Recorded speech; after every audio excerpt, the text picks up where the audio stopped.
Halo guys, balik lagi di recap film bareng gua di Dana Recap.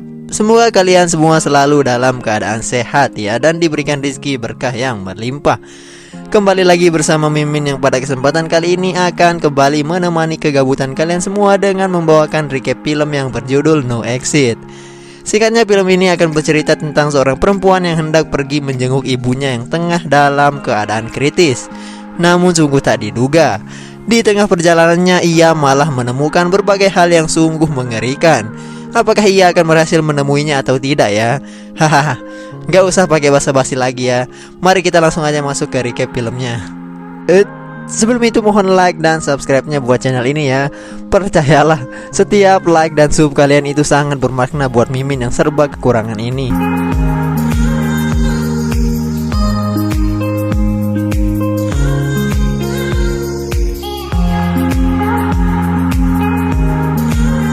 Film diawali dengan memperlihatkan para pasien rehabilitasi yang tengah melakukan sesi curhat dong bro antar satu sama lain. Namun di antara mereka tampak seorang wanita yang terlihat tidak mood dalam mengikuti sesi curhat dong itu. Dia adalah tokoh utama kita, namanya adalah Darby. Darby yang memang sedari awal tidak pernah berniat mengikuti sesi itu terlihat sangat bersyukur ketika salah seorang perawat memanggilnya. Dia jadi bisa pergi meninggalkan kumpulan pasien rehabilitasi walau hanya untuk sesaat. Dan ternyata pada saat itu Darby mendapat telepon dari seseorang yang memberitahukannya tentang keadaan ibunya Darby.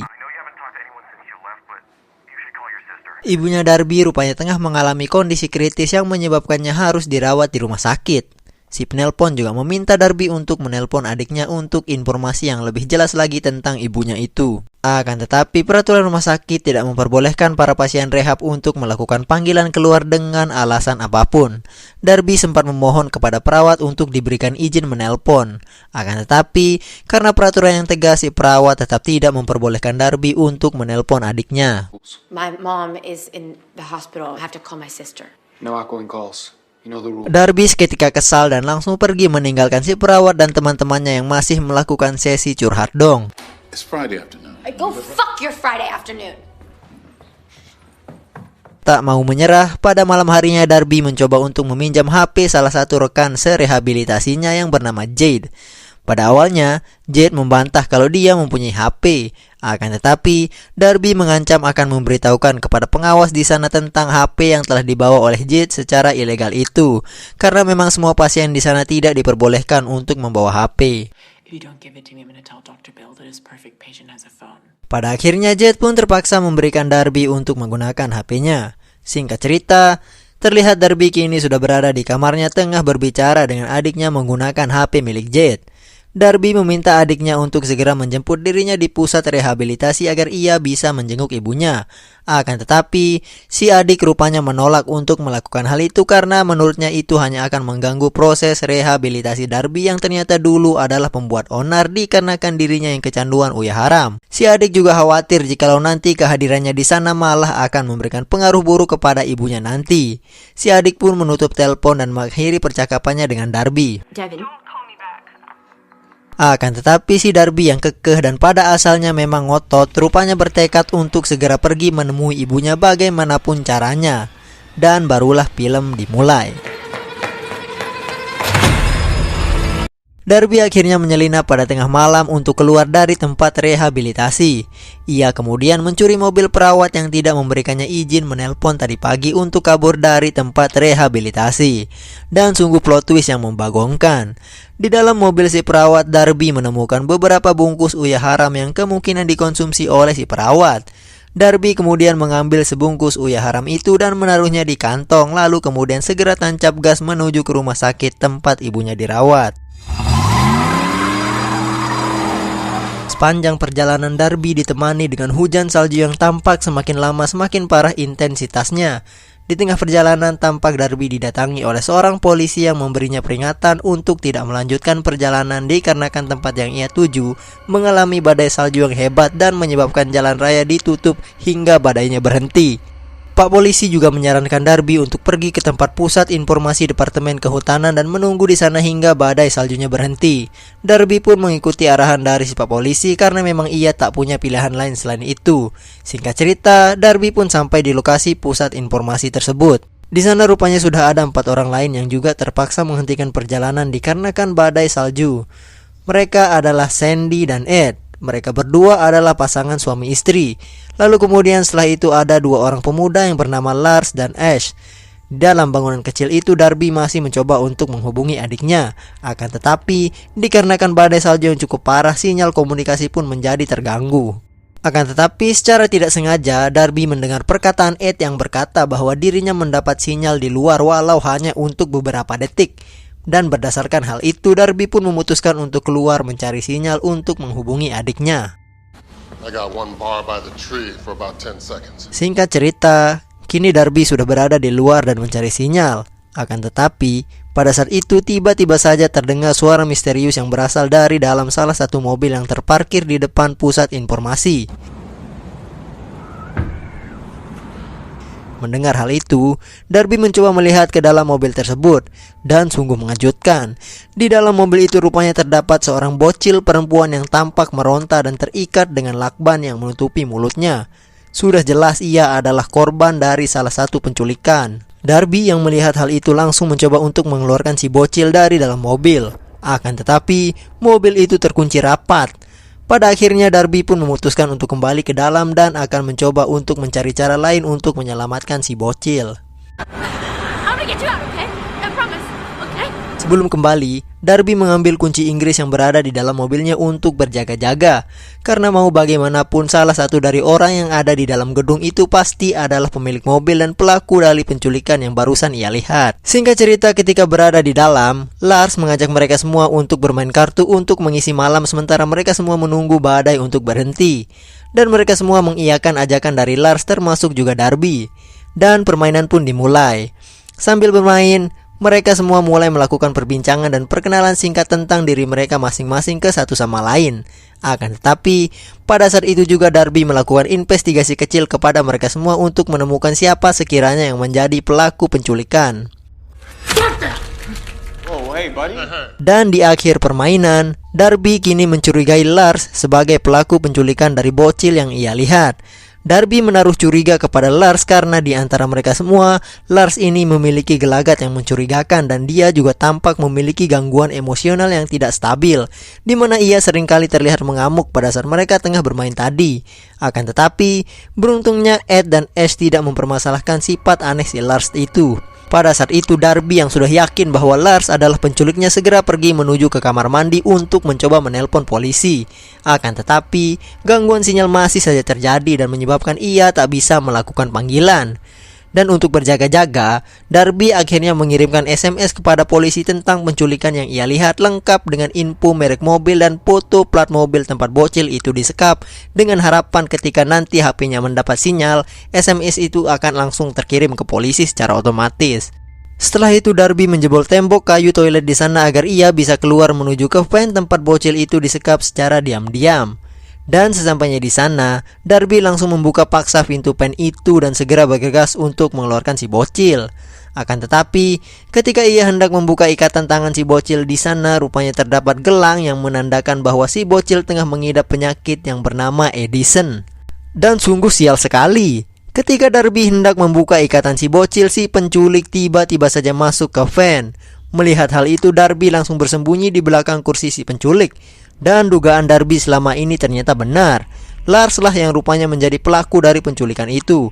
Dan dari sini kita juga bisa tahu bahwa bocil yang menjadi korban penculikan ini bernama Jay. Si Lars masuk ke van sambil ngedumel sendiri dan ngomel tentang kekalahannya tadi saat bermain kartu. Pada saat itu, Jay hanya bisa meringis dan menangis kesakitan kepada si Lars. Dan pada saat itu juga Darby ternyata bisa melihat bahwa Lars ini memiliki pistol terselip di sakunya. Lars yang mendengar rintihan Jay kemudian sadar bahwa ternyata selama dirinya menyekap si Jay, ia tak pernah memberikannya makanan. Khawatir akan keselamatan sandranya, Lars pun segera kembali ke dalam gedung pusat informasi untuk mengambilkan Jay beberapa snack untuk ia makan. Dan di sela waktu itu Darby mencoba menenangkan Jay dan berkata bahwa ia harus masuk kembali ke dalam untuk meminta pertolongan kepada yang lain mengingat si Lars ini memiliki pistol. Ia kemudian berjanji kepada J bahwa ia akan segera kembali untuk menyelamatkannya. Scene kemudian beralih kepada Lars yang tampak mengambil cemilan yang tersedia di dalam gedung pusat informasi, lalu kemudian segera bergegas kembali ke pennya. Ed yang melihat tingkah Lars yang aneh tampak mulai merasakan keanehan dan kecurigaan pada si Lars ini. Singkat cerita, kini Lars telah berada di depan pintu pennya. Dan ketika ia hendak masuk ke sana, secara tidak sengaja ia melihat jejak kaki yang mencurigakan menuju ke dalam kamar mandi tempat Darby tadi berada. Setelah itu, scene kemudian menunjukkan Ash yang tampak berjalan menuju kamar mandi tempat Darby berada. Ia rupanya khawatir dengan keadaan Darby yang ia rasa sudah berada di dalam toilet untuk waktu yang cukup lama. Khawatir dengan kondisi Darby, ia pun mencoba untuk mengetuk pintu toilet dan memastikan apakah ia baik-baik saja di dalam toilet itu atau tidak.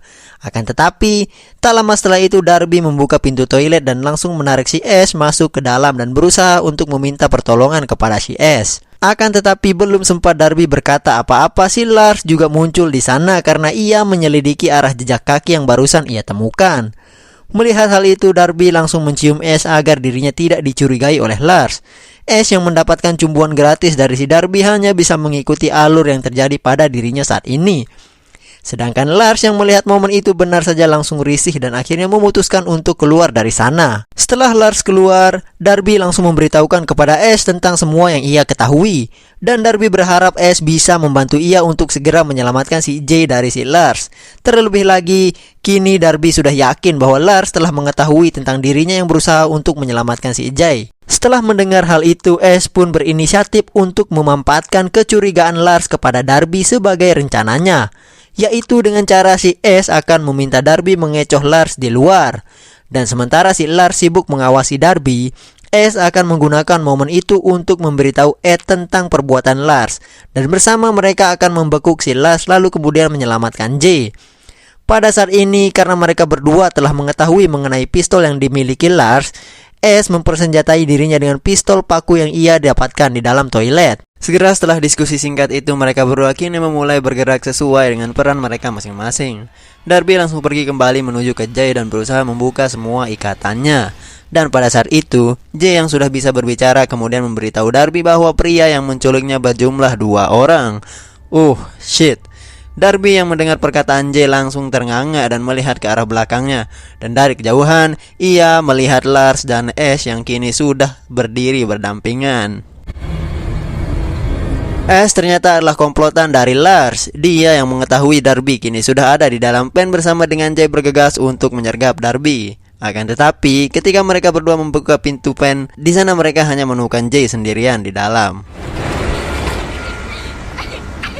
Sementara di dalam gedung, Ed yang tampak curiga sudah tak bisa menahan diri lagi. Ia berencana untuk keluar dan melihat apa yang terjadi kepada mereka bertiga.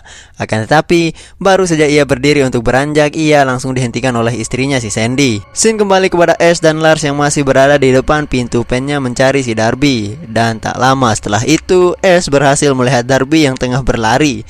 Sontak mereka berdua kemudian pergi mengejar Darby yang berlari menuju kembali ke dalam gedung melewati pintu toilet. Ash pun kembali masuk ke dalam gedung dengan lagak polosnya di hadapan Ed dan Sandy langsung berjalan santai menuju ke arah toilet. Everything okay? Yeah, it's all good. Dan sungguh sial, Darby yang hendak menuju ke tempat Ed berada kini sudah dicegat oleh si Ash yang langsung menodongkannya pistol dan memintanya untuk masuk kembali ke dalam toilet.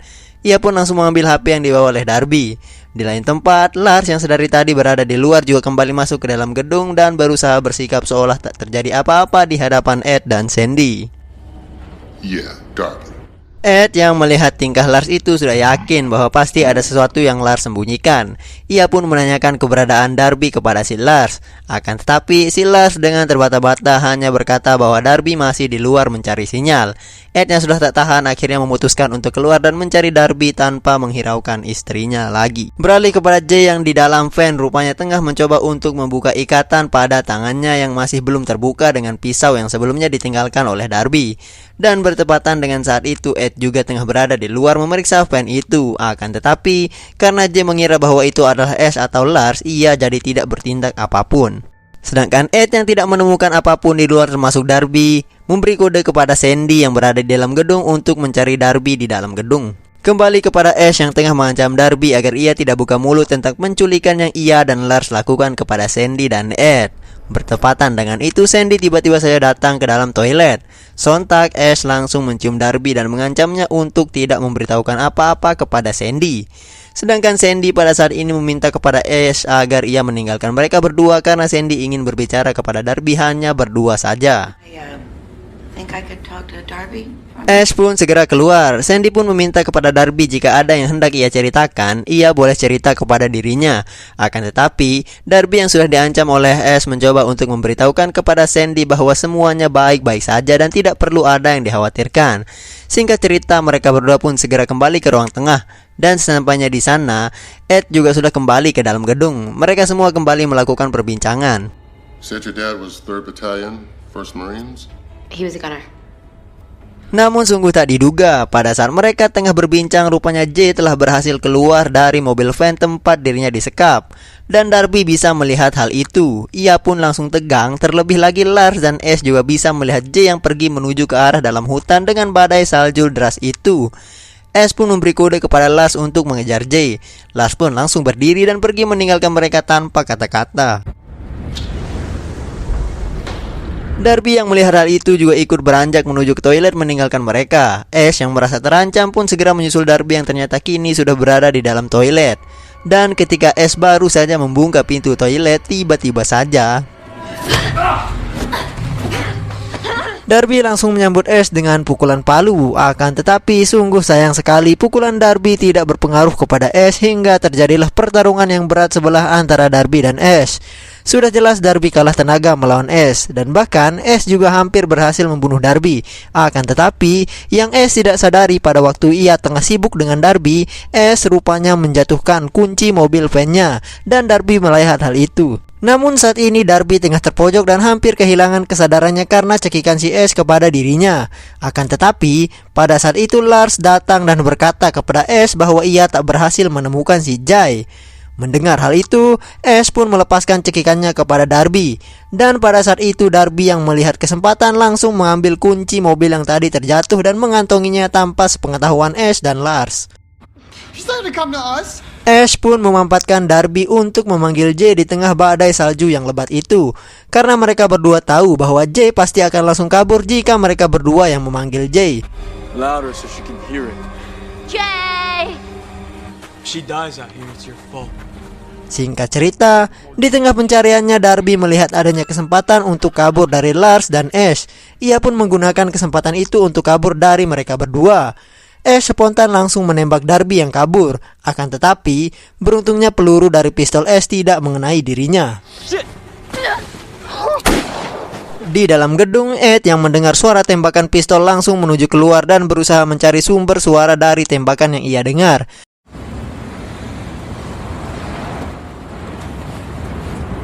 Dan sungguh tak diduga, rupanya yang ia temukan adalah si Jay yang sudah terbaring lemas di tengah badai salju.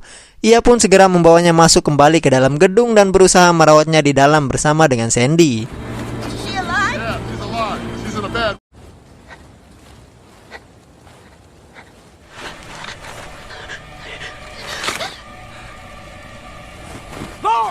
Kembali kepada Darby yang rupanya kini sudah berhasil mengecoh Lars dan Ash. Ia pun tampak ripuh berjalan kembali ke dalam gedung. Dan sesampainya di sana, ia melihat Jay yang sudah ditangani oleh Ed dan Sandy. Darby pun langsung menjelaskan apa yang terjadi kepada Jay, serta perbuatan Lars dan Ash kepada dirinya. Darby menyarankan kepada mereka semua untuk segera meninggalkan gedung itu sebelum Ash dan Lars kembali. Terlebih lagi Darby juga kini sudah tahu bahwa Ash tak akan segan-segan untuk menembak mereka semua. Ash has a gun. He's gonna kill us all if we don't get out of here. Akan tetapi, tidak lama setelah itu Ash dan Lars ternyata sudah kembali dan kini berada di luar gedung. Dan mereka berdua bisa melihat dengan jelas Darby dan Jay yang ternyata sedang ditangani oleh Sandy. Singkat cerita, Ash yang sudah sadar bahwa penculikan yang ia lakukan sudah diketahui oleh semua orang mencoba untuk meminta kepada mereka agar mau menyerahkan Jay. Tentu saja permintaan itu ditolak oleh Ed dan Darby. Ed bahkan langsung memblokade pintu gedung untuk menahan Ash dan Lars di luar. Akan tetapi, mereka semua tahu bahwa hal itu tidaklah terlalu berguna dikarenakan si Ash juga punya pistol yang siap ia tembakkan kapanpun. Terlihat kini Ash dan Lars pun segera menuju ke dalam gedung. Don't Ed yang melihat mereka berdua yang semakin mendekat pun terpaksa menggertak mereka berdua dan berkata bahwa ia memiliki pistol, lalu kemudian mengancam mereka berdua agar mereka tidak datang mendekat. Dan sungguh tak diduga, Ash dan Lars rupanya percaya dengan gertakan Ed yang mengakibatkan mereka berdua langsung mundur menjauhi gedung dan berlindung di belakang pohon. Ed dan Darby yang berada di dalam bisa menarik napas lega melihat mereka berdua yang tampak gencar dengan ancaman Ed. Di luar, Ash dan Lars masih mencoba untuk membujuk Ed dan Darby agar mereka mau menyerahkan si Jay. Mereka berkata bahwa si Jay sedang sakit dan ia membutuhkan obatnya, dan jika mereka telat memberikannya maka nyawa Jay terancam. Mereka juga berkata bahwa obatnya Jay ada di dalam van mereka. Pada saat itu, Sandy yang seorang perawat membenarkan perkataan Ash. Ia pun membujuk Ed dan Darby untuk mengikuti saja kemauan mereka, lalu membiarkan mereka berdua pergi dari sana. Tentu saja Ed dan Darby menolak hal itu. Terlebih lagi, Darby juga berkata bahwa mereka berdua tidak akan bisa pergi karena dirinya lah yang kini memegang kunci van milik Ash dan Lars. I have their keys. Sandy yang mendengar perkataan Darby kembali meminta kepada Darby untuk segera memberikan mereka berdua kunci van-nya agar mereka berdua segera pergi dari sana. Akan tetapi, pada saat itu Ed rupanya mencoba untuk melakukan negosiasi kepada Ash. Ia meminta kepada Ash untuk segera menyerahkan obatnya Jay, lalu kemudian ia akan memberikan kunci van-nya kembali. Give us the medicine and we'll give you the keys to your van. Ash yang mendengar perkataan Ed langsung heran dan merogoh-rogoh sakunya. Tampak ia langsung kesal karena menyadari bahwa kunci van-nya ternyata tidak berada pada dirinya selama ini. Ash yang kesal tampak pergi menuju kembali ke van-nya. Darby dan Ed yang melihat itu mengira bahwa Ash dan Lars akan kembali untuk memberikan obatnya Jay kepada mereka berdua. Namun sungguh tak diduga, Ash dan Lars malah kembali dengan jerigen berisi bensin. Mereka berdua rupanya berniat untuk membakar gedung. Sandy langsung tampak panik dan kembali mencoba untuk membujuk Ed dan Darby agar mereka berdua menuruti saja kemauannya Ash dan Lars. Akan tetapi mereka berdua kembali menolak permintaan Sandy. Pada saat itu, Ed menyadari bahwa Ash dan Lars tidak akan berani melakukan pembakaran jika mereka berdua sadar bahwa mereka tidak akan bisa pergi dari sana jika mereka tidak mendapatkan kembali kunci van-nya. Dan karena hal itu, Ed pun meminta kepada Darby untuk ia segera menyembunyikan semua kunci mobil di suatu tempat agar Ash dan Lars tidak bisa menggunakan mobil untuk kabur dari tempat itu. These two. Splash it everywhere. Let's go. What does it look like, Ed?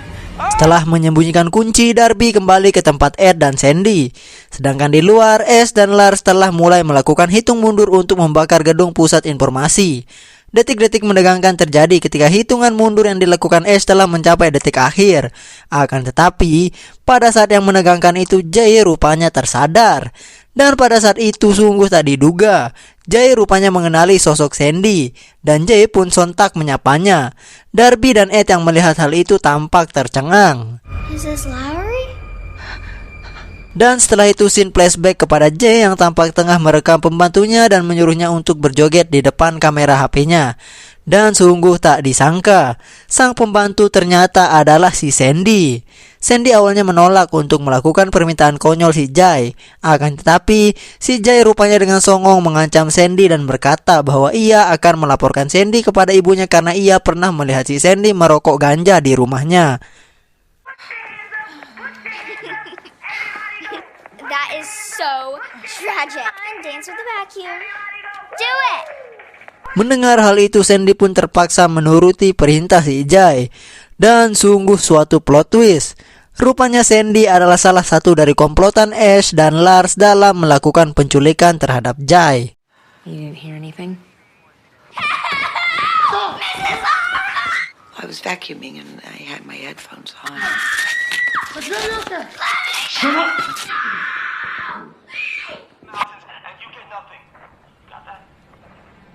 Scene pun kembali ke waktu sekarang di mana Sandy rupanya mulai menunjukkan sifat aslinya. Pada saat itu, ia memberitahukan kepada Lars dan Ash bahwa Ed sebenarnya tidak memiliki pistol. Ed hanya bisa heran dan tercengang dengan perbuatan istrinya itu. Bahkan setelah itu Sandy juga langsung menyerang Darby dengan semprotan merica yang ia bawa. Singkat cerita, Ash dan Lars pun kini sudah masuk kembali ke dalam gedung dan langsung meminta Sandy untuk segera menyuntikkan obat kepada Jay agar ia bisa selamat. Di lain tempat, Ed hanya bisa terdiam kecewa melihat istrinya ternyata terlibat dengan penculikan yang Ash dan Lars lakukan. Jesus Christ, Sandy! Melihat raut wajah Ed yang kecewa, Sandy mencoba menjelaskan alasannya ikut ambil dalam penculikannya Jay, yaitu karena uang. Terlebih lagi mereka berdua sedang terlilit dalam masalah ekonomi. Karena sepengetahuannya, Ash dan Lars meminta tebusan sejumlah $2 juta kepada orang tuanya Jay. Akan tetapi, pada saat itu Darby menyela dan berkata bahwa Ash dan Lars tidak akan meminta uang tebusan melainkan ia akan menjual Jay. Dan tidak pernah ada uang imbalan yang akan mereka berdua bagikan untuk Sandy sejak awal. Dengan kata lain, Ash hanya memanfaatkan si Sandy. They traffic kids. They sell them. They're never gonna ransom her. Setelah menyadari bahwa dirinya hanya dimanfaatkan oleh Ash, Sandy kini hanya bisa pasrah. Ash pun hendak mengambil kembali kuncinya. Ia pun menanyakan hal itu kepada Darby. Akan tetapi, pada saat itu Ed menegaskan kepada Darby agar ia tak memberitahukannya kepada Ash. Dan yang terjadi selanjutnya adalah Ash langsung menembak mati Ed. Sontak semua panik. Sandy histeris ketika melihat suaminya ditembak mati oleh Ash. Ia pun spontan langsung mencoba untuk menyemprot Ash dengan semprotannya. Akan tetapi, Lars datang dan melindungi Ash hingga ia terkena oleh semprotan Sandy. Ash yang melihat hal itu langsung menembak Sandy juga hingga akhirnya ia terkapar di sisi Ed dengan penuh penyesalan.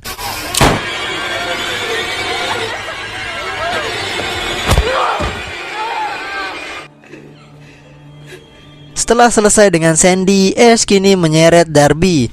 Kali ini untuk memastikan Darby tidak menghalanginya lagi, Ash memaku tangan Darby dengan pistol paku yang tadi ia dapatkan. Darby pun kini tak berdaya dengan tangan terpaku di tembok dan tak mampu berbuat apa-apa. Setelah semua kekacauan itu, Ash kemudian mengantar Lars untuk membasuh wajahnya yang tadi terkena oleh semprotan Sandy. Jay, if you move, I'll kill her.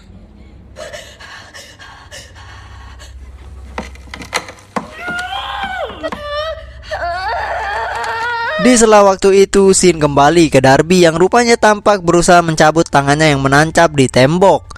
Ia tampak sangat kesakitan ketika tengah mencoba menarik pergelangan tangannya itu.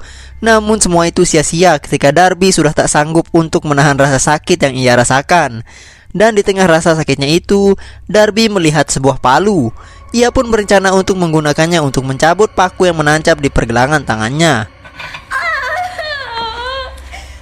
Ia lalu kemudian meminta Jay yang masih terkulai lemas ketakutan untuk mengambilkannya palu itu. Dan singkat cerita, palu kini sudah berada di tangan Darby.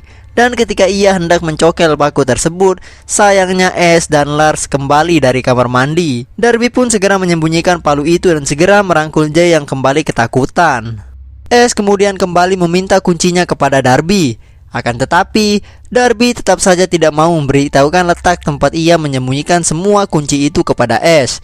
Dan tepat pada saat itu, HP Darby yang berada di tangan Ash berbunyi.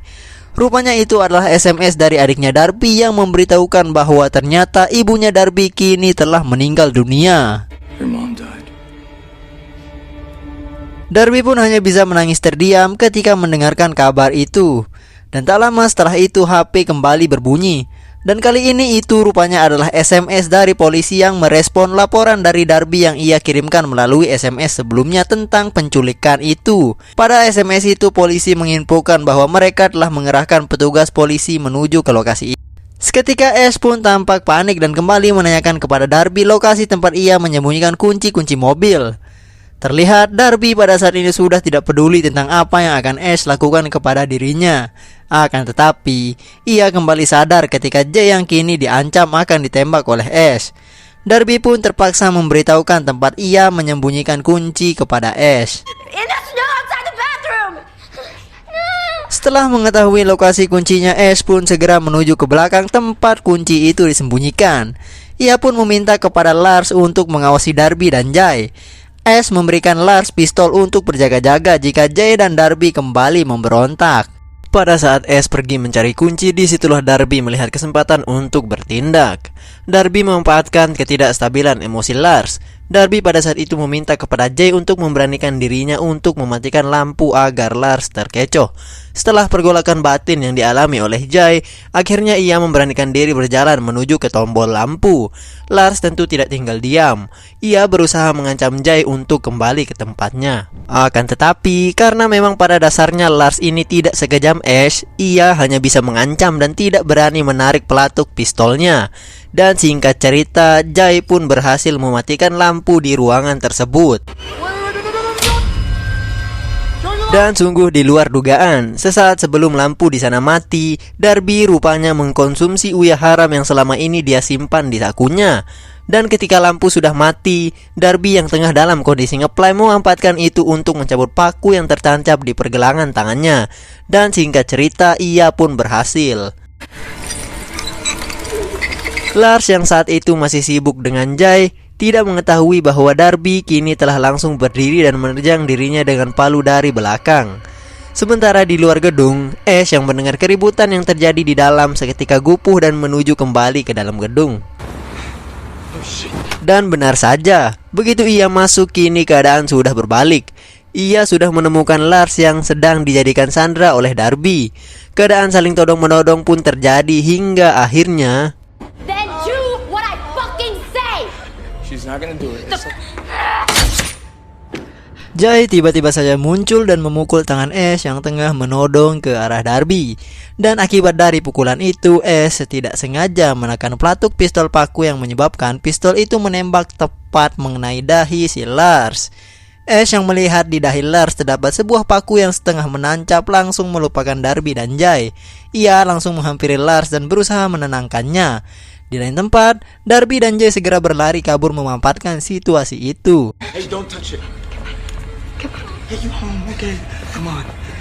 Kini terlihat scene di mana Ash tengah memapah Lars sambil berusaha menenangkannya dan segera kembali ke pen.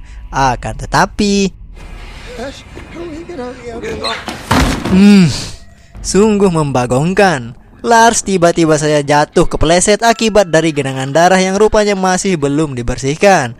Dan parahnya lagi, Lars jatuh dengan posisi dahi yang lebih dulu menyentuh lantai, yang dimana hal itu menyebabkan paku yang tadinya setengah menancap di dahinya kini telah menancap sepenuhnya di kepala Lars. Hal itu cukup untuk membuat Lars tidak bisa bangkit lagi. Dengan kata lain, Lars kini telah mokat dengan satu paku tertancap di kepalanya. Melihat temannya yang terbunuh dengan cara tragis, Ash yang sedih langsung pergi keluar dan membabi buta menembakkan pistol paku yang masih ia bawa ke arah mobil yang tengah dikendarai oleh Darby dan Jay.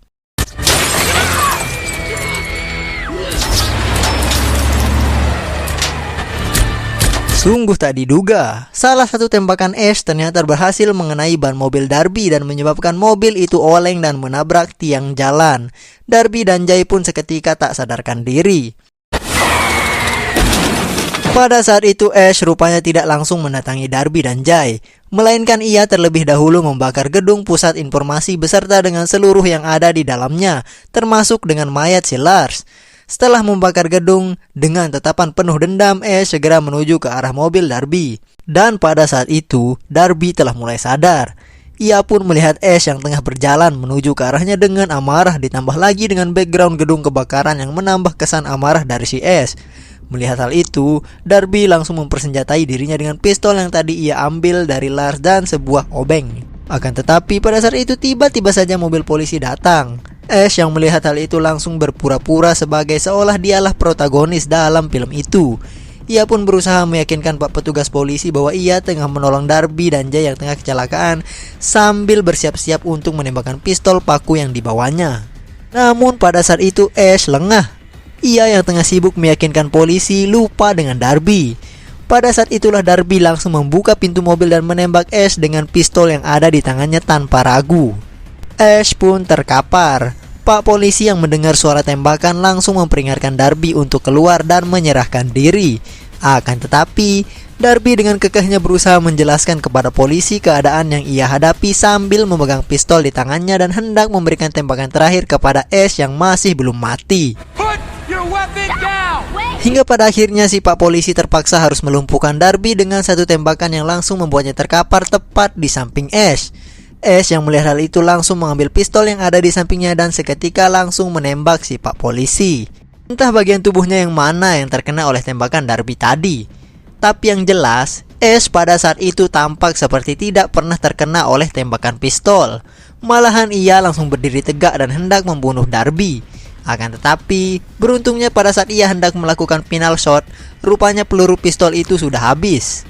Dan bertepatan dengan hal itu, Ash menyadari bahwa si Pak Polisi ternyata masih hidup. Ia pun segera mengambil pistol paku yang sebelumnya dan memberikan fatality kepada Pak Polisi itu dengan cara menembaknya berkali-kali dengan pistol paku itu hingga pakunya habis.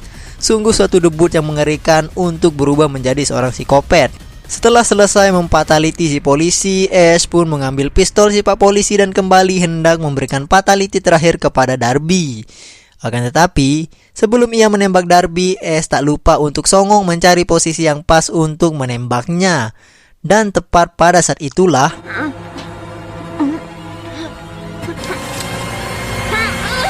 jelep, Darby langsung menusuk leher Ash dengan obeng yang tadi ia sembunyikan.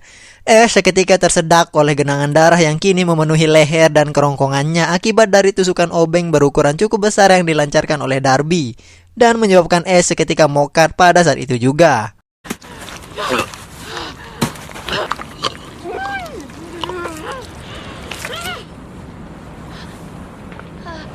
Setelah Ash mokat, Darby pun berusaha merangkak di atas salju yang dingin menuju ke arah mayat si Pak Polisi. Dan sesampainya di sana, Darby rupanya menggunakan HT si Pak Polisi untuk meminta bantuan kepada kantor polisi. Dan segera setelah itu, Darby pun hilang kesadaran.